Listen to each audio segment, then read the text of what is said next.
Saviez-vous que 3 scénaristes ont travaillé séparément sur le film? Que Brian De Palma ne fut pas le premier réalisateur contacté pour réaliser le projet?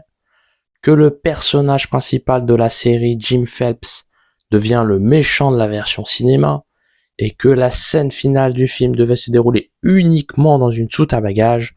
C'est ce que nous allons découvrir dès à présent. Générique.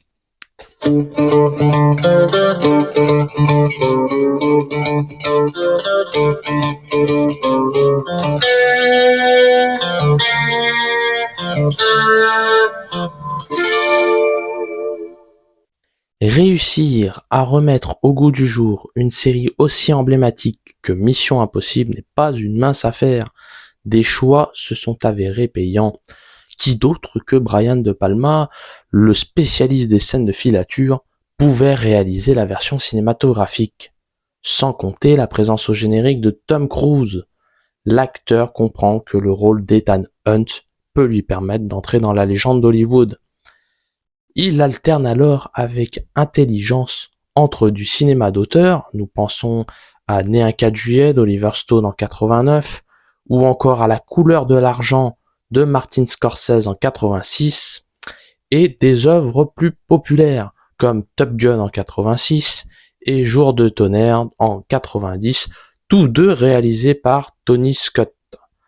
Mission Impossible est une production Tom Cruise avec Tom Cruise dans le rôle principal. Autrement dit, le comédien représente la pièce maîtresse de la saga, s'investissant corps et âme dans le projet, au risque de connaître la ruine financière, ou pire encore, de connaître un tragique décès au cours de l'exécution d'une cascade. Au final, derrière la licence populaire Mission Impossible, se dissimule l'engagement d'un homme au service d'un cinéma exigeant, mais aussi ancré dans une tradition. Mais plus profondément encore, je dirais que la saga révèle le refus de son acteur de vieillir. Même, on peut dire, une sorte d'angoisse chez Tom Cruise de vieillir. D'où l'exécution de cascades de plus en plus spectaculaires, l'accélération de son rythme de course. On a l'impression que plus Tom Cruise avance dans la saga, plus il semble rajeunir. C'est un étrange paradoxe. Et il a cette peur de vieillir à l'instar d'un Dorian Gray des temps modernes. Voici donc l'histoire du tournage de Mission Impossible, le premier volet, et l'analyse d'une séquence autour des retrouvailles entre Ethan Hunt et Jim Phelps dans le restaurant. Le point de départ du projet commence lorsque la productrice Paula Wagner reçoit un appel de Tom Cruise.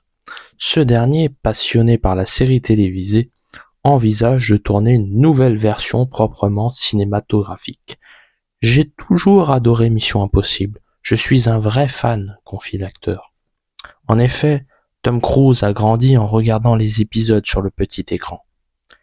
Axée sur la guerre froide, la série américaine diffusée entre 1966 et 1973 met en scène le personnage de Jim Phelps, le directeur de l'équipe d'agents secrets Mission Impossible. Apprenant que le studio Paramount possède les droits, Tom Cruise s'engage à produire le film en compagnie de Paula Wagner. Le premier nom évoqué pour mettre en scène le projet est celui de Sidney Pollack. Peu de temps auparavant, le cinéaste avait collaboré avec le comédien dans La Firme en 1993. Les deux hommes se connaissent et s'apprécient. Pourtant, Sidney Pollack quitte le projet et s'engage à tourner le remake de Sabrina avec Harrison Ford. Au cours d'un échange avec Steven Spielberg, Tom Cruise demande alors à Brian De Palma de réaliser Mission Impossible. Déçu par le faible score au box-office de L'Impasse, avec Al Pacino, De Palma accepte de s'investir dans une œuvre commerciale. Un premier scénario rédigé par David Koepp situe l'intégralité de l'action aux États-Unis. De Palma, au contraire, demande à ce que le récit se déplace en Europe. Appelé sur un autre projet, David Koepp se voit épaulé par le scénariste Robert Towne, auteur de Chinatown de Roman Polanski, et de 2 films avec Tom Cruise, Jour de tonnerre et l'affirme.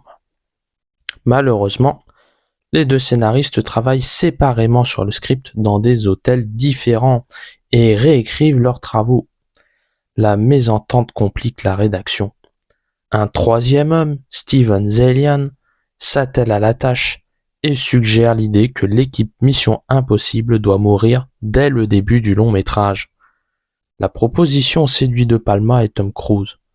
Quant à Robert Towne, il réécrit les scènes durant la nuit, au moment du tournage et même durant les prises. Towne propose purement et simplement de supprimer la scène de course-poursuite finale en hélicoptère, pour conclure le film sur une discussion dans une soute à bagages. De Palma et son acteur principal, pas convaincus, estiment que la dernière séquence doit être spectaculaire. Le tournage débute en mars 1995, un an après l'engagement de De Palma sur le projet. Les décors choisis pour cadre de l'intrigue sont Prague, la capitale de République tchèque, et Londres.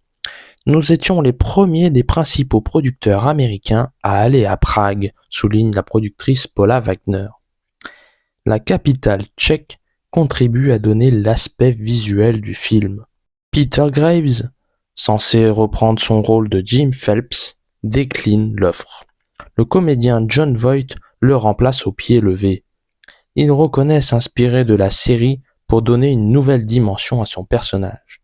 Je dois dire que mon Jim Phelps s'inspire de quelques traits du premier pour prendre une nouvelle forme, comme la naissance d'une nouvelle équipe. Phelps incarne un trait d'union entre le passé et l'avenir de l'univers. Tom Cruise effectue lui-même ses cascades. Il brise réellement une fenêtre en verre pour fuir des tonnes d'eau jaillissant au-dessus de sa tête. L'acteur attend nerveusement l'explosion du réservoir d'eau avant d'effectuer son saut. Le minutage doit se révéler précis. Le comédien ne doit partir ni trop tôt ni trop tard. Une autre situation dangereuse se présente à lui lorsqu'il reste suspendu à un fil pendant de longues minutes. Tom Cruise travaille sa capacité à garder l'équilibre tout en restant à l'envers. Deux techniciens tirent en même temps sur un câble pour laisser tomber le comédien à la bonne hauteur. Quant à l'utilisation des effets visuels, elle se concentre essentiellement sur la séquence de l'hélicoptère pénétrant à l'intérieur du tunnel sous la Manche. Elle comporte 152 prises pour un temps de diffusion total de 7 minutes et 20 secondes. Des maquettes sont utilisées pour l'ensemble de la scène. Cela va de simples animations pour aider le réalisateur à visualiser l'action, à des maquettes plus compliquées qui ont été faites quand on a commencé à avoir plus de détails sur place. Cela nous permet de préserver une continuité et de faire en sorte que l'histoire progresse comme elle doit le faire, commente Joe Letteri, superviseur des effets visuels. Le train se déplace à plus de 320 km/h avec Tom Cruise sur le toit. La société ILM de George Lucas participe à ajouter des effets innovants. Quant à la musique, elle conserve le thème principal créé par Lalo Schifrin pour la série télévisée, tout en y ajoutant des morceaux plus pop, en la présence des membres du groupe U2. La production engage Alan Silvestri, le compositeur de Retour vers le futur, pour écrire une partition originale, mais suite à un désaccord, Silvestri quitte le projet et se voit remplacé par Danny Elfman, le proche collaborateur de Tim Burton. Lors de sa sortie en salle, Mission Impossible reçoit globalement de bonnes critiques aux États-Unis et en France. Le film récolte plus de 450 millions de dollars au box-office mondial pour un budget de près de 80 millions. En France, Mission Impossible totalise plus de 4 millions d'entrées. Ce succès public et critique ouvre la porte à la réalisation d'une suite. À présent, nous allons analyser la séquence des retrouvailles entre Jim Phelps, le dirigeant de Mission Impossible revenu d'entre les morts, et l'agent Ethan Hunt. À l'intérieur d'un restaurant, les deux hommes tentent de comprendre les raisons de la disparition des membres de l'équipe. Jim Phelps incarné par Jon Voight, affirme à Ethan avoir vu la personne qui lui a tiré dessus. Il prononce le nom de Kittredge. Hunt acquiesce d'un léger hochement de tête en répétant le nom du supposé traître. Phelps persiste à nouveau dans son affirmation. Ethan semble convaincu par les dires de son mentor, à la grande satisfaction de celui-ci, savourant une cacahuète et buvant un verre d'eau. Un léger travelling avant crée un gros plan sur le visage d'Ethan, dénouant le fil des événements. Le montage nous permet d'accéder à ses pensées. Premier paradoxe, il ne voit pas Kittredge accomplir l'acte, mais Phelps lui-même derrière son écran d'ordinateur. Retour sur le visage de Phelps interloqué. Ethan poursuit sa réflexion et imagine Phelps mettant en scène son propre assassinat. Appuyé par la musique fantastique de Nadine Elfman, le théâtre de la fausse mort du mentor ressemble à une tragédie en même temps qu'à une farce grotesque. Il y a contradiction entre le sentiment de désespoir éprouvé par Ethan à la vue de l'image sur son téléphone et la gestuelle outrancière de Phelps jetant un chiffon taché.